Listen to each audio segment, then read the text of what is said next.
Coming off of the heels of their best season in the club's young history, Charlotte FC finishing in 5th place in the Eastern Conference and then eventually falling in that first round of the MLS playoffs. They come into this preseason with a new motivation, a little bit of bitterness actually heard in Dean Smith's voice, but mostly a culture surrounded by winning.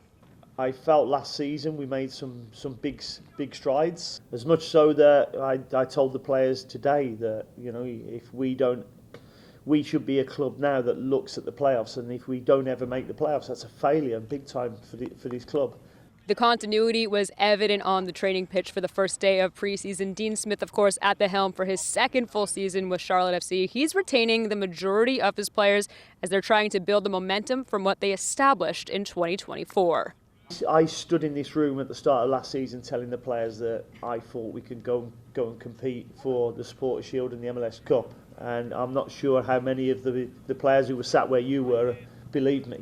If I say the same thing to them now, I think they'll start believing. While there is that continuity, Dean Smith did say that they are looking for a goal grabber, someone who can make a big impact on the attack. You look at the DPs in this league from last season at Columbus.